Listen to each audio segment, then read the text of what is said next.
Kanji Yakutani is a complete loner who devotes himself to the field of medicine. On the flip side, he is an amazing doctor who has conducted various research and experiments to create cures for several diseases. You may be thinking why he goes so hard on inventing new medicines, and this is because he lost his little sister to a tumor because of unsuccessful treatment. Due to this, Kanji overworked himself to death. Literally, he passed away at the age of 31, only to be given a second chance at life in another world. He wakes up in the body of a 10-year-old boy, and he has no choice but to fit into a new world where he now belongs as he gradually becomes a pharmacology god. It all began sometime in the 20th century, with a depressed professor named Kanji Yakutani who was in the Guinness Book of World Records as the fastest typer in the world, with a staggering speed of 350 words per minute. However, he doesn't care about this title, as the only thing he cares about is creating the most insane medicines. One day, his secretary enters his office to tell him that a pharmaceutical representative has arrived to take all the credit for his new research, because he doesn't have time to present it worldwide. As expected, he doesn't care about the recognition and tells his secretary to leave him alone. While working, he looks at the picture of him and his sister when they were children and realizes that he hasn't eaten anything for 48 hours. The following day, he continues his healthy no-food diet, but his body can no longer keep up with the extreme hunger, so he finally decides to eat something. While eating, he reminisces on losing his little sister because the medicine they gave her didn't work. Ever since then, he became the dirty, depressed person he was, and fully devoted himself to discovering new medicines so no other kids like his sister would die at a very young age. However, too much of anything is dangerous, especially for us fragile human beings, and so after creating his latest medicine, Kanji falls asleep, and Sleep Kun takes the initiative to isekai him to another world because there's no way Truck Kun can get him in the office. Hours later, he wakes up in the body of a noble young boy, with his waifu material pink-haired maid. After coming to his senses, he opened the windows and was extremely shocked to realize that he's in a completely different world. When he finally calms down, his familiar called Charlotte informs him that his name is Master Pharma, full name Pharma de Medicis. Kanji is intelligent enough to conclude that he probably died due to overworking, and now his soul has been reincarnated in the body of Pharma. Shortly after, Charlotte brings him some warm water to clean his body. However, she becomes flustered upon noticing a mark on his body, as it looks like the holy mark of Panactheos, the god of medicine. Charlotte drops to her knees, preparing to accept her blessing from his holiness. All the while, he's explaining that it's just a burn that forms when lightning passes through the skin. However, she is convinced that it's a sign the Panactheos protected him from the lightning. Moments later, Pharma asks Charlotte to tell him everything about his life. She reveals that the de Medicis family is a great aristocratic house of the Seine-Fleuve Empire, a house of royal Pharmacians. She starts by taking him to their family gallery, where he sees the portraits of his family members, starting with his dad Bruno de Medicis, who is a noble nincompoop, followed by his mom Beatrice and his little sister Blanche. Master Bruno holds the rank of Archduke, a rank bestowed on nobles of particularly outstanding skill. Lastly, he's introduced to the portrait of his elder brother, Palais, who is currently studying overseas at the most prestigious college in the world of medicine. He wants to increase his plot count while discovering how medicine can trigger plot development among humans, because he is a noble man of culture. Charlotte further reveals that the master has great expectations for him and Palais, not just as Pharmacians, but also as practitioners of divine arts, miraculous feats that must assuredly be called works of the gods. Unfortunately, Pharma cannot remember anything about it, which worries Charlotte to a whole new level, because the ability to use divine arts is the mark of nobility. She panics because he could do this so easily before, and realizing that he's in great trouble, Pharma tries remembering the molecular composition of water under chemistry. 2 hydrogen atoms and 1 oxygen atom. Seconds later, his scar lights up, and to his surprise, he produces water out of thin air.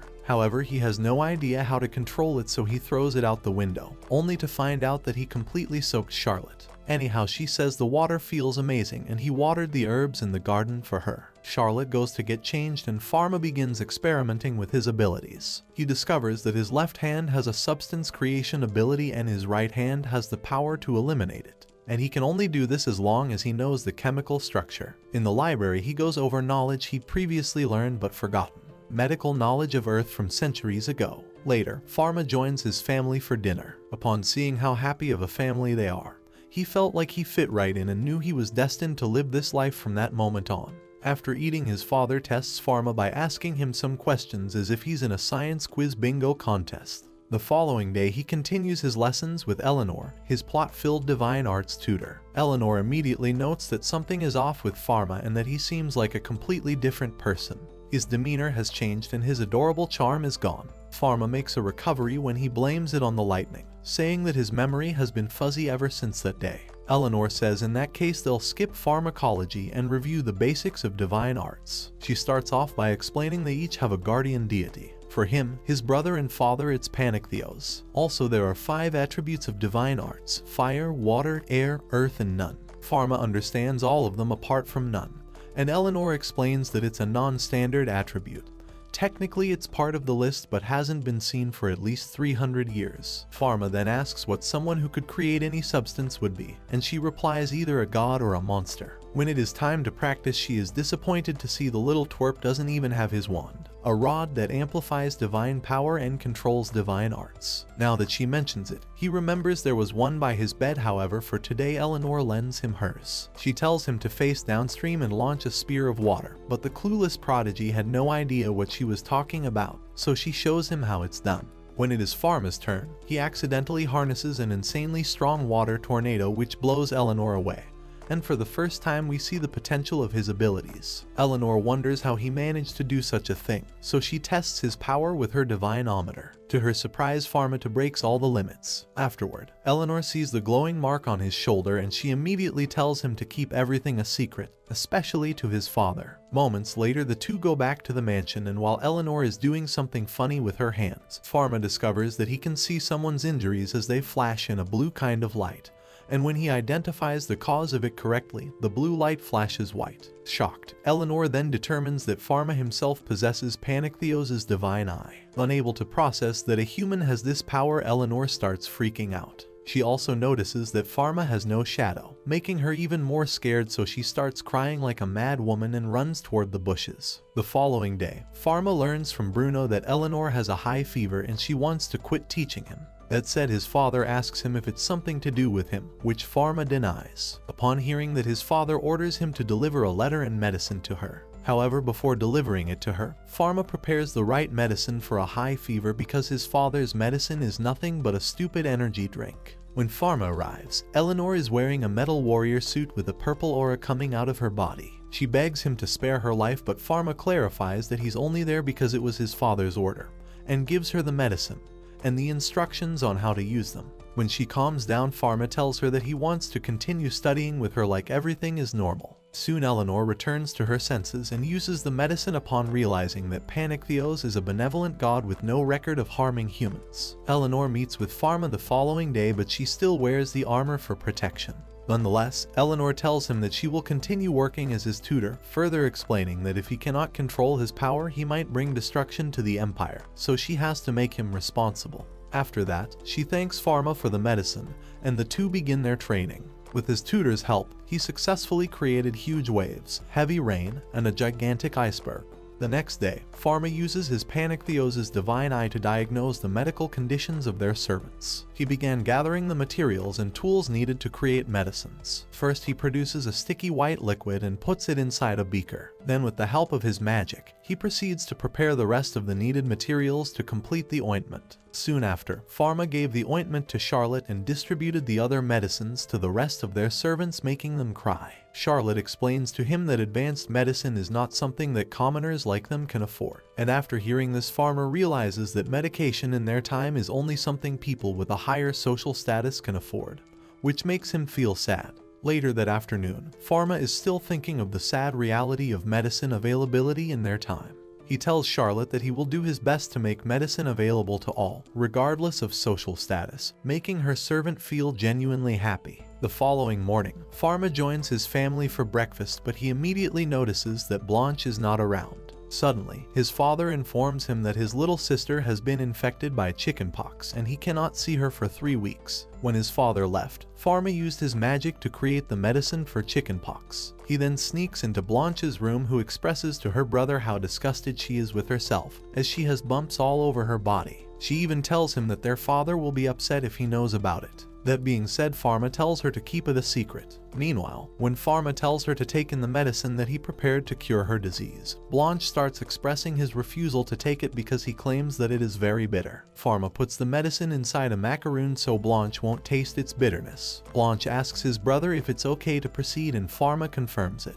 However, he warns her that there are some medicines that cannot be taken using the same process, so she should always ask him first. When Blanche tells him that the medicine for her disease is not yet discovered, Pharma lies and tells her that he saw it in a book. After that, Pharma stops his sister from scratching the chickenpox and he ends up talking about the virus. Moments later, Blanche tells Pharma that she likes how he changed into a sweet, loving brother. Her words remind Pharma about his younger sister in his previous life, making him cry. After a week, Blanche is completely healed and Bruno is surprised by how fast she has recovered. Before long, Pharma decided to create a Leeuwenhoek simple microscope. Suddenly, one of their servants interrupts and tells him that Bruno wants to meet him. It is then revealed they are summoned to check the health condition of the Empress. When Pharma asks his father why the Empress summoned them, he notices that his father has a severe cough, so he tries to diagnose his father's condition with his magical eye. However, his father talks to him before he can even do it. Upon arrival, they are welcomed by the head court physician named Claude.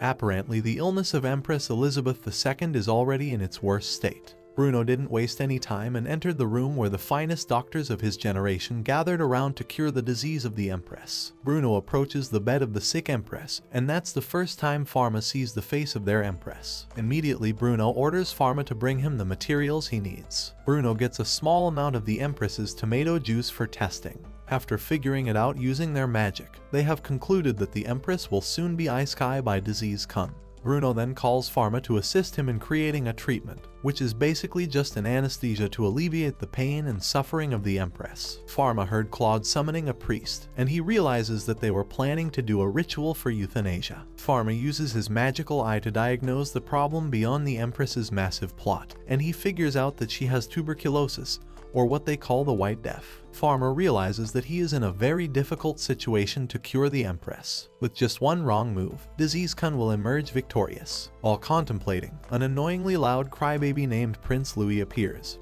who seems to think that his crying will help his mother, but is just causing even more brain damage. Pharma then musters up the courage and asks the Empress for her permission to heal her. Bruno and Claude are initially against the idea, however the Empress allows him to do so. Pharma didn't waste any time and locked himself away to invent the medicine, although his father stops him from proceeding. Bruno, being the smartest person in the palace, Bruno decided to intervene instead of letting him complete the medicine. Bruno tells him that the medicine doesn't exist, but Pharma insists it does and tells his father that he should also take it himself. Bruno then decides to fight him using his magic, but Pharma simply overpowers him. After seeing the notebook of Pharma and the mark of Panic Theos, Bruno starts to gradually understand things. That said, he allows him to continue creating the medicine. As he watches him do the medicine, Bruno wonders if he is really his son, and Pharma tells him that he considers himself that title. Soon after, Pharma enters the room of the Empress wearing a face mask and bringing the medicine, making the nobles feel suspicious of him. Firstly, he tried explaining the disease to the Empress by showing the sputum sample to the Empress using Leeuwenhoek's microscope. Dumbfounded to see creatures from it, the Empress then orders Claude to see it for himself. Claude is astonished to see it, even referring to the bacteria as bugs. The nobles' curiosity is triggered, so they demand to see it themselves. Pharma then explains to the Empress that her body is being infected by bacteria, lecturing them some stuff in microbiology. Not long after, Pharma proceeds to explain how the Empress should take the medicine, and he reveals that she has to take it for 6 months. Pharma then declares to everyone that he is putting his life at stake to ensure the Empress's safe and effective treatment, making Bruno secretly proud of him. Pharma drinks his own medicine first to show everyone that he means no harm to the Empress. Upon seeing his great resolve, the Empress decides to drink it too. Soon after, the nobles crowded Pharma to ask him about his Leeuwenhoek's microscope. When they start claiming that it is an amazing divine art, Pharma tells them that it's just a device that anyone can create. After that, the Empress looks at Bruno and smiles at him because he has raised a great child. While returning home, Bruno reminisces all of his memories with Pharma, realizing that he has not become a good father to him. When they arrived, he gave the same medicine to his father and told him that he could take it if he wanted.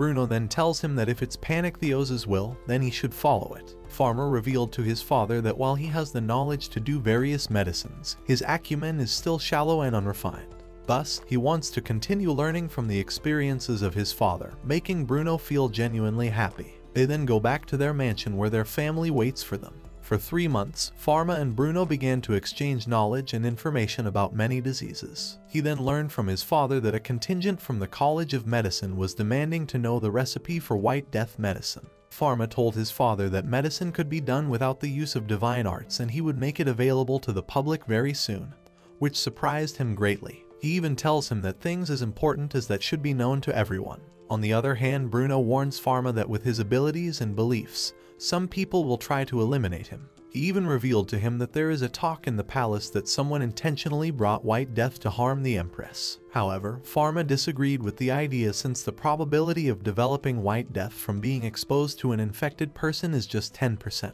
Bruno wonders how he knows about that information. Pharma avoids the question by telling his father that he has an appointment with the Empress. When Pharma arrives at the palace, Noah tells him that the Empress is planning to give him a reward. However, he sees that Pharma is not that interested, so gets mad at him. Although he didn't stop interrogating Pharma about the future goal that he wants to achieve. Pharma revealed to him that he wanted to open a pharmacy that would cater both rich and poor, noble and commoner. Soon after, Pharma talks to the Empress about how the medicine helps her recover. The Empress then starts telling him her worries about being the Empress of the palace again. Luckily, Pharma's word helps her gain her confidence, and when Pharma bids her goodbye with his parting words. Upon hearing those words, the Empress remembers the love of her life, so she is filled with joy again. Several months later, the Empress returned to the throne and she invited Bruno and Pharma to attend a special gathering.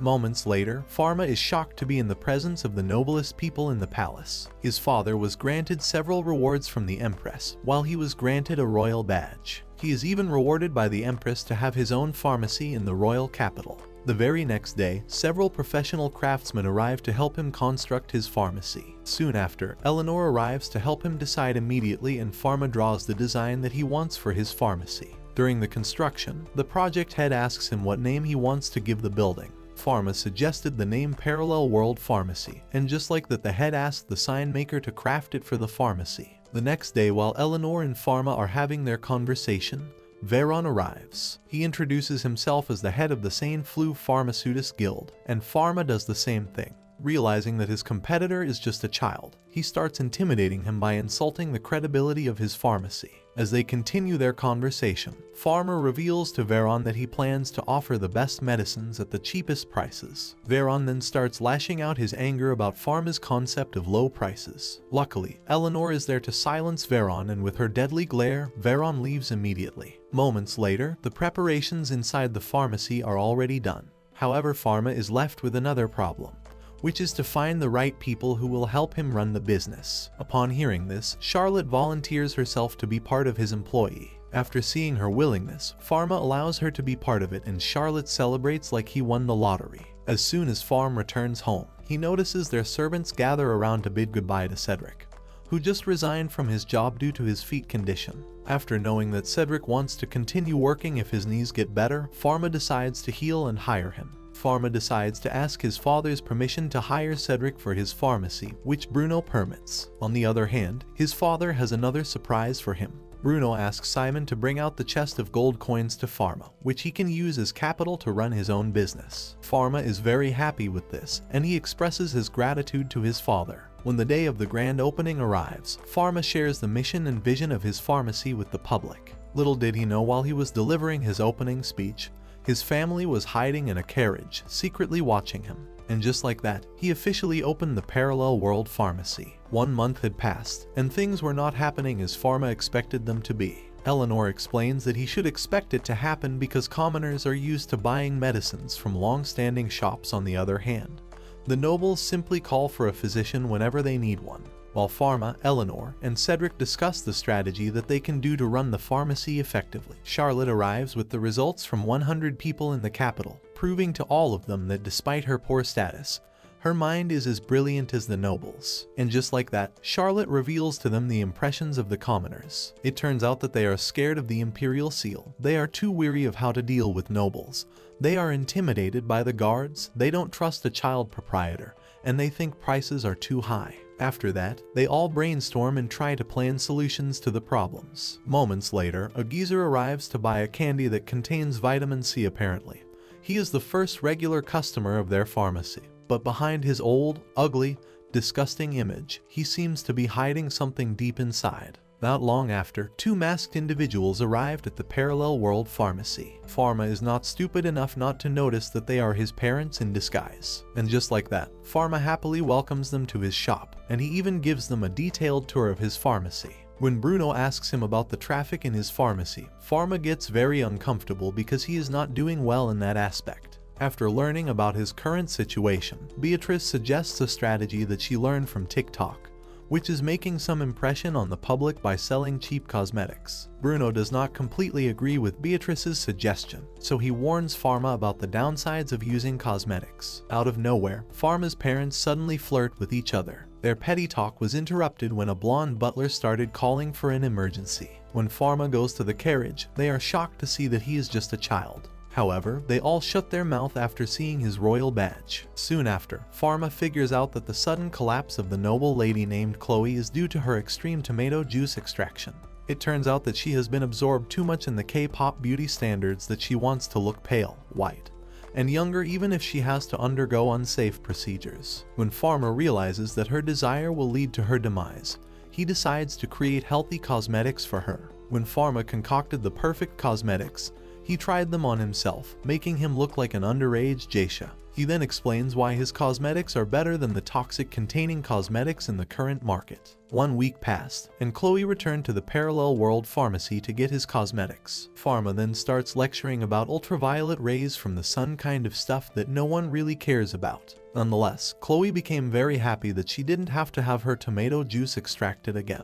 The next day, the pharmacy officially starts selling cosmetics along with the greatest crypto rug pull scam strategy that they learned from Andrew Tate. Apparently, this makes all women go crazy because they all desire to experience the same white sticky liquid of Pharma. One day, Chloe returns to the pharmacy along with her friends but gets upset because the cosmetics are already sold out. She then learns from Pharma that he has a problem with the production since they have to cater to several Eleanostomers. Realizing that situation, Chloe offers to branch out his cosmetic business under his care, to which Pharma agrees. When Pharma visited the cosmetics store, he saw one of the hottest women in town, who happened to be Chloe's manpower in running the business. Meanwhile, after Charlotte conducted her most recent survey, they found out that all the negative impressions about Parallel World Pharmacy and its business owner had completely changed. That said, Pharma is congratulated by all of his employees. The next day, Pharma meets the Empress to present to him his beauty products. However, the news has already reached the Empress beforehand, so she activates her female reasoning and becomes angry with him for not letting her be the first one to have it. Pharma apologizes after making the Empress feel upset about his action.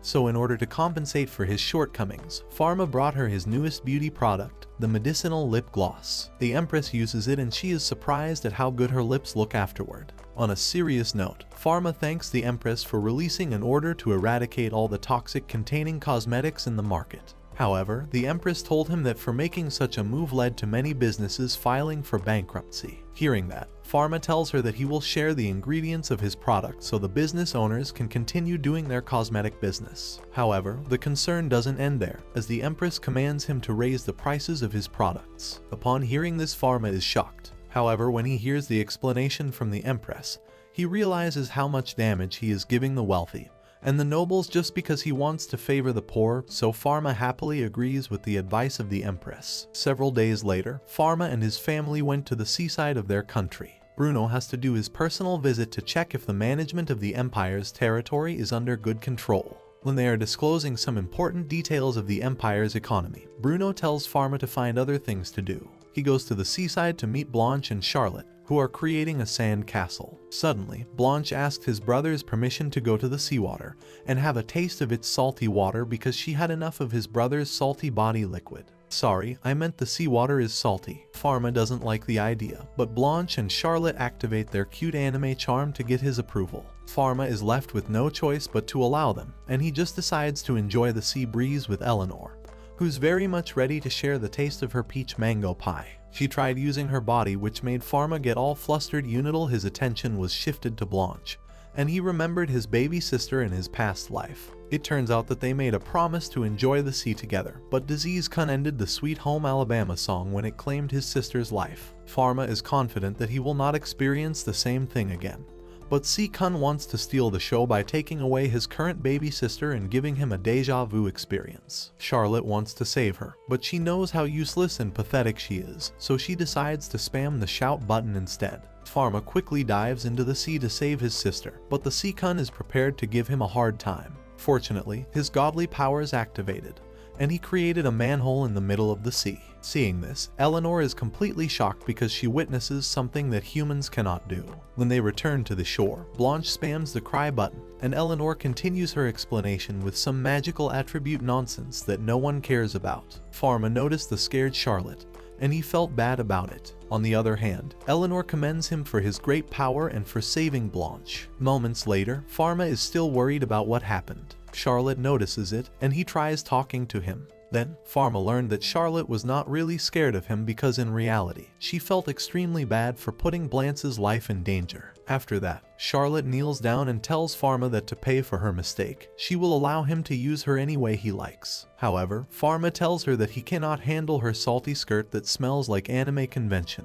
Elsewhere, the holy priests are gossiping about the kid with no shadow who created a manhole in the sea. Apparently, some people have witnessed it and they reported it to them. The holy priest declares to destroy Pharma at all costs, believing that he is a threat. The next day, the pharmacy operates again and as expected, the customer's queue is longer than your last relationship. Pharma notices that the number of his customers is increasing exponentially compared to the subscribers of this channel. So to prove Pharma wrong, don't forget to subscribe. On the other hand, Pharma notices some suspicious guys wearing hooded robes inside his pharmacy, and he asks them what they want. However, they gave a deadly glare on Pharma and immediately left after giving him a deadly glare. When they took their coffee break, Pharma told them about his encounter with the hooded robe guys, which left them all wondering what exactly they needed from Pharma. Moreover, Eleanor told them that their outfit looked similar to ones from the Holy Kingdom. The next morning, an unknown person sent a riderless horse carriage to hit the parallel world pharmacy. The evil plan succeeds, and the first floor of Pharma's pharmacy is destroyed. When the news reaches Bruno, he gets extremely mad, while Pharma seems sad and disappointed. Daddy Dearest asks Pharma if he has any suspects in his mind, but Pharma doesn't want to jump to a conclusion. Bruno reminded his son always to be vigilant as the enemies were willing to resort to anything just to take him down. When Pharma arrives at his destroyed pharmacy, he sees that Cedric is starting to fix the matter. He then shows to Pharma how much damage the pharmacy had taken from the attackers. Cedric also uses his purification spell to remove the unpleasant smell from the animal poop brought by the carriage. Fortunately, Pharma's laboratory is left untouched. When they finish talking about the medicine distribution scheduled that day, the old geezer arrived with his pack of middle-aged daddies to help with the construction of the destroyed pharmacy. Pharma is delighted with the amount of people who came to help him restore his pharmacy. That said, Pharma can't say anything but express his gratitude toward them. All of a sudden, a distressed lady arrives and tells Pharma that she needs his help because his father has lost consciousness. The crowd allows him to do what he needs to do, and Pharma immediately leaves with the lady not to waste any more time. While they are riding the horse, the lady tells him that she wants to ride something else, but Pharma tells her that they only have one horse. Not long after, Pharma reaches the hill that the girl told him. Shockingly, the girl suddenly disappears, and there is no unconscious old man in the area. All of a sudden, Pharma finds himself surrounded by suspicious people wearing white robes. Pharma remembers what Eleanor told him about the people wearing white robes. He learned that they were from the Temple or Holy Kingdom. They are prominent individuals in society because have the role of ascertaining newborn children to their guardian deities and making them able to use divine arts. Not only that, they are also the ones choosing who will be the ruler of a country. This only means that the authority of the temple is higher than that of the state. Moreover, Eleanor tells him that if they want to go against the Empress, they can simply do it with no trouble. After that, Eleanor informs him about the Office of Inquisition from the temple. It is an organization that eliminates evil spirits and heretics using divine arts for injustice. However, Eleanor tells him not to worry so much about it. Back to the present time, Pharma is in the presence of Solomon, the Grand Temple Inquisitor, and his minions. Solomon then asks him directly if he is the child with no shadow, as if he cannot see it with his naked eyes. Suddenly, this bunch of grown-ups start intimidating and ganging up a child, forcing him to admit that he is an evil spirit. After that, they ask Pharma to surrender by moving backward,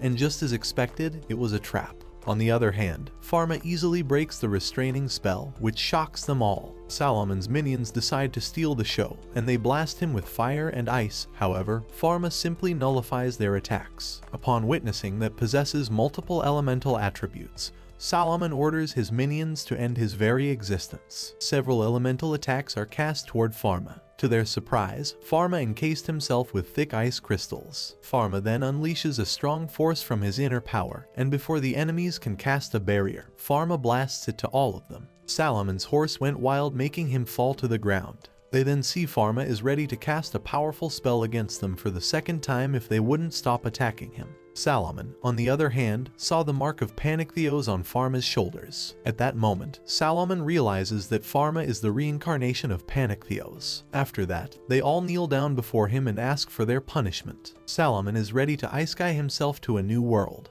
but Pharma stops him from doing so. Pharma then uses his magical eye and finds out that he gets a severe fracture, which might cost him his life. Although he doubts himself if he can do the operation, he cannot let him die, so he decides to continue. Not long after, Pharma comes out and tells them that Salomon's condition is already stable. Several months later, Salomon, who has become the newest bishop, visits the parallel world pharmacy. He even brought a box of expensive sweets that made the two girls extremely excited. He then apologizes for the trouble he gave him in the past. It is also revealed that Salomon did his best to rank up in the Holy Kingdom to be able to serve Pharma even better. After that, he reveals that he had taken care of all the reports about a child with no shadows. Moreover, he brought Pharma more presents from the Holy Kingdom. Moments later, Salomon gave Pharma one of the holy treasures of the temple, which is a magical wand called Phanak Rabos. Upon picking it up, the wand glows magnificently, which means it acknowledges its owner. Moreover, no one else can wield it, for it can only be held by its true master. Soon after, Pharma tried floating by riding it, and just like that he successfully did. Pharma expresses his gratitude towards Salomon.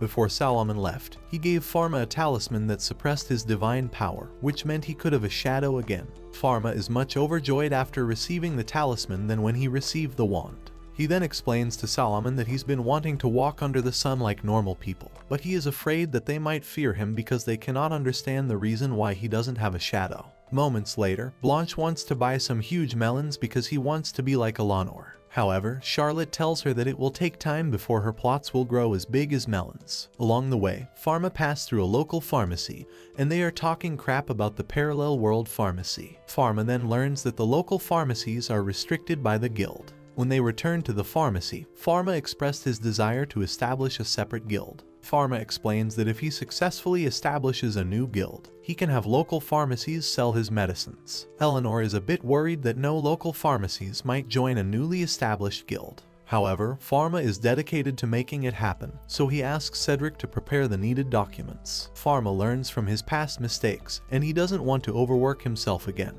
That said, Eleanor tells him that he sounds like a 40-year-old man.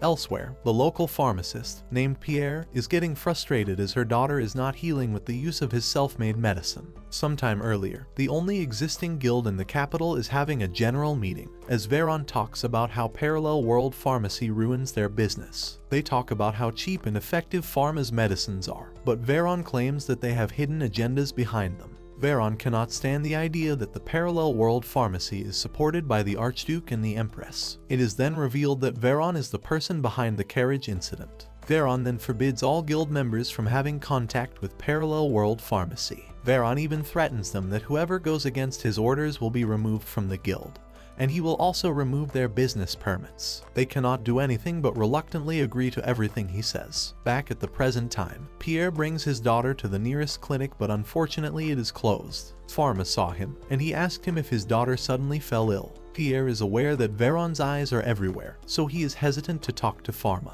However, Pierre no longer cares about Veron's anger at that moment because all he wants is to have her daughter healed from her illness. He agreed to get some help from Pharma himself, so Charlotte immediately returned to the pharmacy to prepare the clinic. Along the way, Pierre saw the long queue of people outside the parallel world pharmacy. Then, he follows Pharma, who passes through the back gate. However, this made Pierre feel sad because he thought that people of his social standing were treated that way. Upon entering, Pierre is dumbfounded by what he saw. He has never seen a clinic that is as advanced as Pharma's. Soon after, Pharma asks him to lay her daughter on the bed and wear a mask. At that moment, Pierre realizes that he's wrong about the social standing situation. It turns out that Pharma only uses the back door to avoid spreading the illness to her daughter. Moments later, Pharma starts his diagnosis interview, and he proceeds with the standard checkup protocols. He even asks for Mary's weight to know the right dosage that he will prescribe her. Lastly, Pharma uses his magical eye to confirm his diagnosis, and just like that, Pharma successfully diagnoses that his daughter has a severe cold.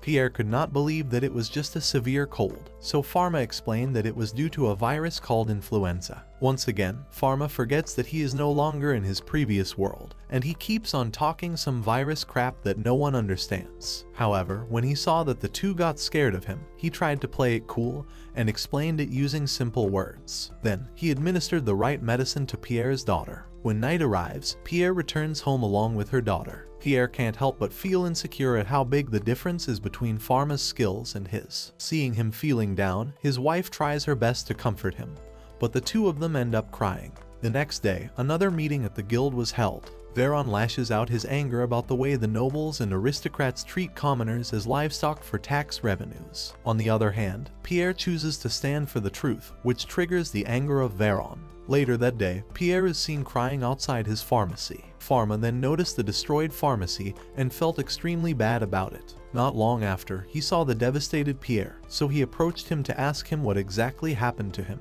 Pharma immediately realizes that Pierre is a pharmacist like him. With so much sadness, Pierre explains to him that after he told the guild the truth about Pharma's pharmacy, they took all of his merchandise and even his business permit. Hearing that, Pharma felt extremely sorry for him. He even revealed that with his business being banned at the guild, he can no longer do any business. He even added that the only choice for him is to migrate to another country and start from scratch because he cannot give up being a pharmacist. Pharma then asks him if he can do business again if he will another guild, which Pierre confirms. Pharma revealed that he had just recently received an order from the Empress allowing him to build and establish his own guild. And just like that, Pharma offers another chance for Pierre to do what he loves, making him cry like a baby. Later on, his most awaited day arrives, and he cannot believe his eyes after seeing a huge crowd waiting for the reopening of his shop. With tears of joy, Pierre welcomes them to his shop. A long time ago, a long-haired man was punished by the temple. Then, a young Bruno is seen talking to a weird man named Camus,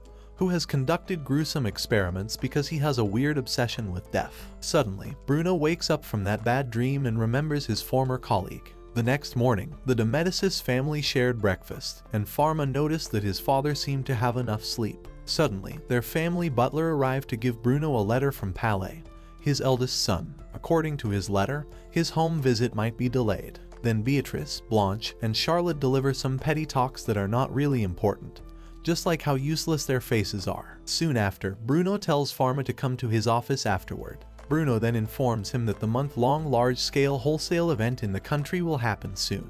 Bruno tells him that during these times, merchants from all over the world will gather at the Imperial City. After that, he tells Pharma that they should be cautious about it because, according to the letter from Palais, a strange epidemic happened on Pant Island, and roughly 1,000 colonists had been wiped out. As they continue their conversation, Bruno informs him that the top researchers in the medical field who study the disease have died, which means the disease is contagious. Luckily, the epidemic has ended, but the ships from the infected island will arrive at the upcoming event in the royal capital. Pharma asks his father if there are still existing samples of the infected bodies, but Bruno tells him that everything is incinerated. According to Palais's letter, the progress of the disease is clearly not normal. The infected ones have shown similar symptoms, and they eventually fell into coma. Based on the indicated symptoms, Pharma has an idea of what exactly the disease is. He orders his father to ask Palais to send him the sketch of what they have seen under the microscope. Meanwhile, the royal court discusses how the empire prospers even more with the help of Pharma. The Empress plans to reward Pharma for his efforts. However, he is too young to receive the rewards that she wants to give him. As they continue to their second agenda, it is revealed in the Empress's thoughts that she believes Pharma is possessed by a supreme being. Later on, Eleanor finds Pharma looking extremely worried, which she finds very odd. It turns out that he has been deeply worried about the pandemic that might fall in their country. Suddenly, Charlotte enters the lab, and she gives Pharma a message from Palais. Apparently, it is the sketch that he requested earlier. Upon confirming, Pharma felt extreme fear down his spine because, unfortunately, his intuition was right. The contagious disease is no other than the most feared disease of all time, the Black Death caused by the microorganism known as Yersinia pestis. Pharma is afraid of what is about to happen because he only learned about the disease from history books, and he has not enough knowledge on how to handle it properly. Realizing the extreme tragedy that might fall the Empire, Pharma did not waste any time, and he started his preventive move. Pharma then informs his father about it, who happens to be thinking of the same thing. Pharma then recalls his knowledge about the Black Death, or the plague in his previous life, and he knows to himself that it is indeed humanity's nightmare. Soon after, Pharma informs his father that he has already ordered to set up a quarantine facility at the port, and they even sent Eleanor's student to do the inspection method. Bruno then expresses his worry about the fate that the Empire might have in the near future. However, Pharma informs him not to worry because he has developed a new medicine, which shocks Bruno greatly. Pharma explains to him about the medicine called levofloxacin, which is a great antibiotic against the bacteria that causes Black Death. He also informs his father that he has already distributed the medicine all around the royal capital. Hearing all that, Bruno felt extreme relief. Soon after, Bruno and Pharma inform the Empress about it, and she immediately issues her orders regarding it. Moments later, Pharma gave Pierre a model copy of a compound microscope, which left him in great awe. After some explanation, Pharma checks the medicines that he asked him to prepare, and he leaves, hoping that they will successfully prevent the Black Death. Meanwhile, the Empress asks for an update on their preparations for the upcoming event. They even talk about the quarantine and inspection method that runs smoothly. Then, they already have informed Solomon and his minions about the needed purification. Upon seeing that Pharma is still worried, Eleanor tells him that he has saved many people and he has to be confident in facing another unknown circumstance. She even assures her that he is not alone because he has people who believe in him. And just like that, they went straight to the port. Elsewhere, the true menace has started executing his evil plans. The menace walks in empty streets, and he has revealed himself to have the appearance of a rotting corpse. Apparently, he is a person who has been possessed by the evil spirits, and he is ready to continue his evil plans. As soon as they arrive at the port, Eleanor and Pharma look at the sea, and they begin to realize the number of ships that they have to inspect. With that, Pharma did not waste any time and he started the inspection method along with Eleanor. At the port, they are welcomed by their two comrades, and they give Pharma all the reports that they have gathered since the inspection started. Then, Pharma thanks the two for their efforts, and he immediately asks Eleanor to start doing their job, too. As the inspection method continues, some of the sailor merchants are too impatient to undergo the lengthy process. Despite this, Pharma and Eleanor continue doing their tasks. After the inspection, Pharma gave the head physician of the ship a prescription for vitamin C to avoid scurvy. When they move to the next ship, the sailor merchant lashes out his anger at them. Soon after, the two sailor merchants start a commotion about who will undergo inspection first. Eleanor becomes furious due to their behavior and decides to use her divine arts. However, before she could even use it, a cannon was launched at the sea near the ships. It turns out that they are the Navy team from the Empire, and what shocks Pharma is that their captain is no other than their regular customer, Gene, the old geezer. Gene warns them that he will sink their ship if they are not willing to cooperate and follow the order from the Empire. And just like that, the tension subsides and Pharma continues their tasks. Soon after, they meet with the old geezer to thank him for his intervention. While they are expressing their worries and fear about the disease, Adam arrives to inform Pharma about the incident in the nearby fishing village. Apparently, there are some ships that don't want to undergo the inspection process, and they use the village as a secret gateway. Moreover, there are people in the area who are experiencing symptoms of the feared disease. That said, Pharma immediately decided to check the village to see what was happening. Before leaving, Pharma boosts Eleanor's confidence because she has to continue the inspection even if he is not around. Pharma uses his wand to fly to the infected fishing village quickly. Along the way, the wand acts on its own accord and quickly brings Pharma to his destination. Upon arrival, Pharma saw that the villagers were exiting the village. With a full understanding of contagious diseases, Pharma stops them from exiting the village. However, the villagers don't want to follow his orders. Their fear has overcome their way of thinking, and they start suspecting Pharma as an evil spirit. That said, they prepared to hurt him with various stuff, but Pharma has had enough of their crap, and he used his power to enclose the whole village with a thick layer of ice. The villagers are left dumbfounded after witnessing his power. When they shut their ugly, disgusting mouth, Pharma explains to them that he comes to save them. He then shows his royal badge, and he successfully manages to calm them down. Soon after, Pharma talks to the leaders of the village to show his plan.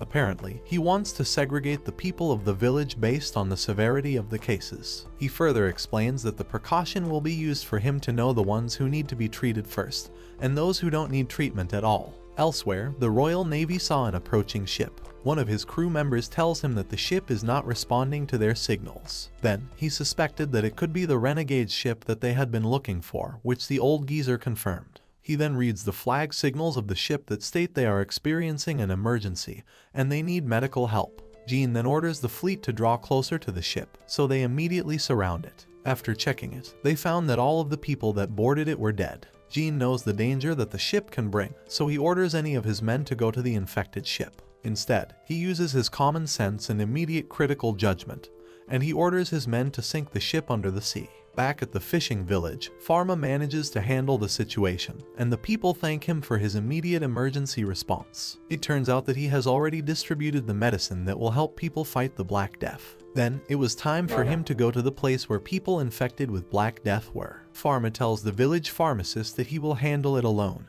but one of them insists on helping him. Pharma then explains that it's better for him to stay, and he goes straight to the isolated hospital. As the news about the Black Death in the royal capital starts breaking, an old woman named Professor Casper asks them if there is something that she can help with. However, the man ignored her offer because she would be retiring from medical school the following year, and her lab would be closed soon. One of Professor Casper's apprentices says that the way they treated her is extremely improper. However, Professor Casper tells her that it is just okay because her specialty with microorganisms cannot help in creating medicines. Soon after, another lady arrives and informs her that the president summons her. Meanwhile, Pharma enters the hospital, and when he opens the door to the intensive care unit, he sees some guys with weird bird masks managing the situation. One of them quickly tells him that a mere child like him should not enter that place. However, one of them recognizes him and tells them that he is the reincarnation of Panictheos. It turns out that he is one of the commanders of Solomon, and he informs his two lackeys that he is the one he is telling them. Pharma then asks for their permission to check all the patients. Pharma knows that his experience and knowledge might not be enough, but he also knows to himself that he has to do what he can.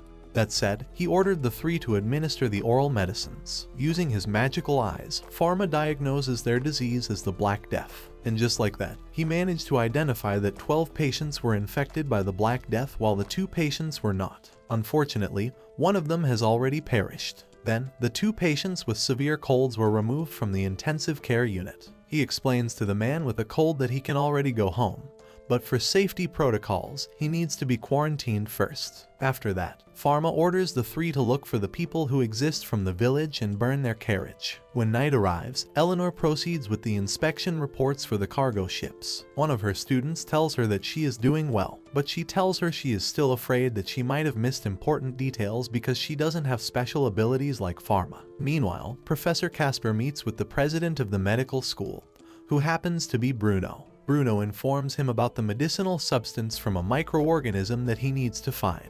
After that, he shows her Pharma's report, and she figures out that they have that species subcultured in her laboratory. Elsewhere, Pharma has stabilized the epidemic in the fishing village. Then after giving his final advice to the villagers, Pharma leaves. Soon after, he catches up with the Holy Knights and interrogates them about the contents of the missing carriage. Then, they told him that the carriage containing squirrels from Pant Island was heading toward the royal capital. They even revealed that there were 24 people heading towards the capital, and 5 Holy Knights accompanied them. Upon hearing all of that, Pharma and the priests start growing suspicious about the situation. Pharma even figures out that it could be related to the White Death disease that the Empress had before. The scumbags then start bugging Pharma to give them the medicine. Although the priests were against it, Pharma still gave them the medicine. He then tells them that as a pharmacist, his role is to provide medicine to those who need it, regardless if they are allies or foes. After that, Pharma tasks the priests to turn them over to the Empire after they recover, to which they agree. Back in the Empire, Bruno reported to the Empress the incident of some ship illegally entering their country. He further explains that the intruders have successfully landed the Black Death in the fishing village, but he tells the Empress that Pharma has already stabilized the situation.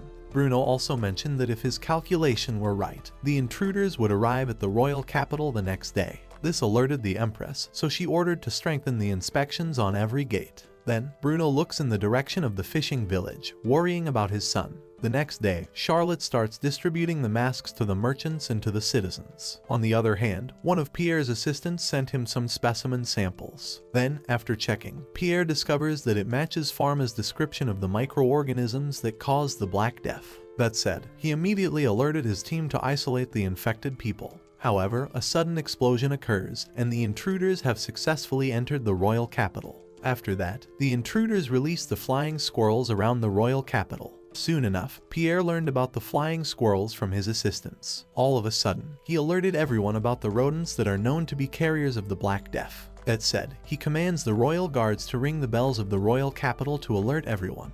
In the middle of the meeting of the nobles and aristocrats, a royal court messenger arrives to inform the empress that there are intruders that are causing havoc at the royal capital. She then immediately asks for the count of the intruders, and she is disappointed that the royal guards cannot seize 5 people. Bruno butts in and informs the empress that the involvement of Netherlands should be considered an intentional infection mission, which shocks the empress greatly. The empress wonders why on earth Netherlands is doing such stuff to the empire, considering they have a long-term good relationship. Bruno then claims that it would take special knowledge to set up that kind of scheme.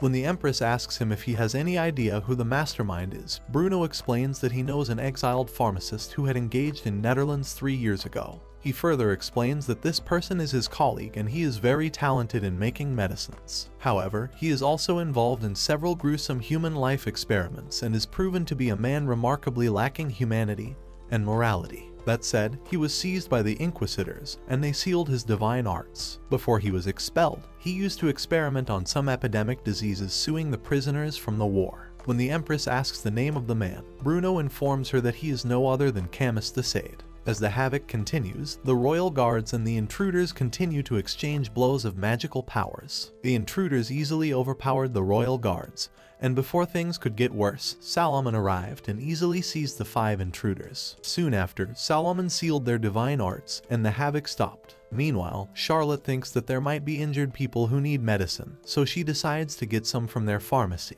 but Cedric stops her from doing so. Soon after, Pharma finally arrives at the royal capital. He did not waste any time, and he used his eyes to see how far the virus had spread. Out of nowhere, he notices some flying stuff in midair, and when he looks closer, he figures out that they are flying squirrels. While flying around the area, Pharma saw his father walking and decided to join him. Elsewhere, the royal guards start interrogating the intruders, and they learn from them that they only did what they did because they were forced to do it by someone who is possessed by evil spirits. Bruno then arrives and confirms from the intruders that the man they are referring to is indeed Camus. Not long after that, they immediately died. Bruno understands their situation, and he asks the royal guards to give them a proper burial. Before long, the bells stop ringing and Charlotte quickly celebrates and decides to return to the parallel world pharmacy right away. After burning the bodies of the intruders, Pharma senses an ominous presence, and using his magical eye, he sees that the entity is standing on the roof of his pharmacy. Bruno quickly realizes that Pharma senses Camus, so he follows him. Meanwhile, Charlotte and Cedric return to the pharmacy. However, Camus spotted them and decided to enjoy his time for a while. Cedric smells something off, so he quickly follows Charlotte inside the pharmacy. Unfortunately, Camus's plan for them succeeded, and he fatally stabbed them both. Meanwhile, Pharma saw an ominous presence in his laboratory, so he and his father went to check it. Pharma saw Cedric and Charlotte in critical condition, so to buy some time to heal them, Bruno decided to face Camus alone. However, his attacks are proven ineffective against Camus. On the other hand, Pharma figures out that several toxins have been put inside their bodies, so he has some periodic table of elements guessing game while his father continues fighting Camus. Pharma successfully eliminates the toxins inside their bodies, but his father has completely passed out from Camus's attack. That said, Camus intended to use the chemicals in Pharma's lab to harm them, but Pharma easily eliminates them. For the first time in his new life, Pharma felt a fit of extreme anger and gave Camus a punch in the face. Camus tells him that he is just like him and he will eventually end up like him. Pharma disagrees with his evil thoughts, and he decides to use all of his power to eliminate the menace's very existence. Pharma's power creates a huge magical pillar that explodes in midair. It contains godly purification magic that eliminates the virus in the air. After that, Pharma and the rest of his team did their best to control the viral infection, and just like that they prevented the most deadly pandemic in the world, aside from COVID. 2 months later, the Empress called for a celebration to declare the end of the Black Death pandemic. Then, as expected, the parallel world pharmacy opens again, making them all happy for it. Suddenly, the old geezer arrives, and Pharma immediately thanks him for his help at the port. Soon after, Pierre and Solomon enter the pharmacy too. Meanwhile, Eleanor praises him for his efforts, and Charlotte welcomes the customers of the parallel world pharmacy. Finally, Pharma finds genuine happiness in his new life, something that he will happily treasure for the rest of his life. And this brings the anime to an end. Don't forget to like and subscribe if you enjoyed, and turn on the notification bell so you never miss out on my videos. Until next time, take care.